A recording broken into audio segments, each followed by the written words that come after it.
좌우 동서남북 어느 편에도 가담하지 말라. 서둘러 편을 드는 사람은 바보이다. 어떤 편이나 명분에도 가담하지 말라. 누군가를 편드는 감정은 흑백을 전도하고 사실을 은폐하고 유언비어를 날조하고 없는 걸 만들어낸다. 게다가 사람들은 이호 또는 불호의 감정에 기초하여 충신과 간신을 구별하는 경우가 많으니 사람들이 충신이니 간신이니 해도 그 말에 부안해동하지 말아야 하며 싸움에 말려들지 말아야 한다. 관심과 지지를 보이는 채 하면서 늘 중립으로 남을 길을 확보해 놓아야 한다. 대부분의 경우 당신은 이용만 당할 뿐이다. 따라서 자제하라. 그러니 어느 편에도 가담하지 말라. 초연한 위치를 유지하라. 독립을 유지함으로써 다른 사람들보다 우위에 설 수 있다. 자기들끼리 싸우게 하고 결국 당신을 찾아오게 만들어라. 누구와도 친하게 지내되 그들끼리 충돌하면 뒤로 물러서라. 그들은 싸울수록 약해지고 당신은 싸움을 피할수록 강해지게 된다. 당신이 선택하지 않은 싸움에 끼어들면 주도권을 완전히 잃어버리게 된다. 싸움은 다른 사람들이 하게 하고 지켜보다가 그 결과에 손을 대도록 하라. 필요하다면 싸움을 부추기고 중재자의 자리를 차지하라. 권력의 게임에서 승리를 거두려면 당신은 감정을 통제할 수 있어야 한다. 그러나 자기 통제에 성공을 한다고 해도 당신 주위에 있는 사람들의 감정까지 통제할 수는 없다.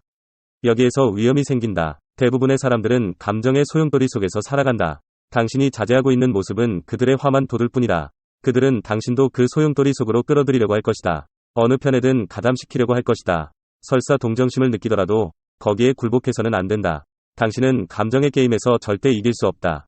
갈등만 더 증폭될 뿐이다. 그렇다고 완전히 옆으로 물러나 있을 수는 없다. 그것은 다른 사람들을 불쾌하게 하는 일이기 때문이다. 제대로 게임을 하려면 다른 사람들의 문제에 관심을 가지는 채 해야 한다. 때로는 편을 드는 것처럼 보이기도 해야 한다.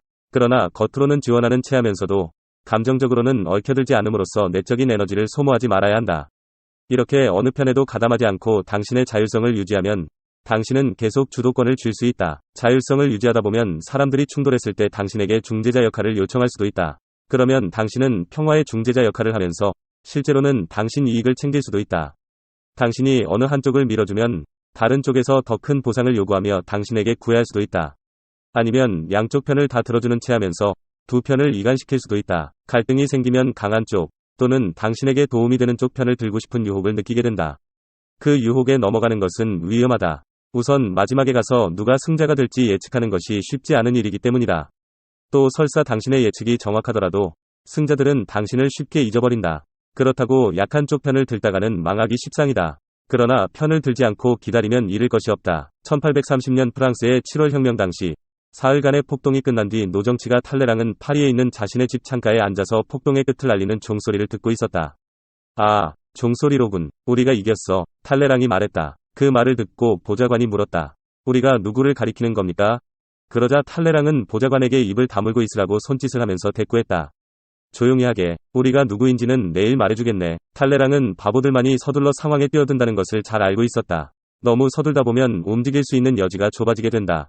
사람들의 존경도 받지 못한다. 그렇게 쉽게 결정을 내리는 것을 보고 다음에는 또 입장을 바꾸어 다른 대의에 쉽게 뛰어들 것이라고 생각할 것이기 때문이다. 어떤 경우에는 아예 자신의 독립성을 소리 높여 주장하는 것이 좋을 수도 있다.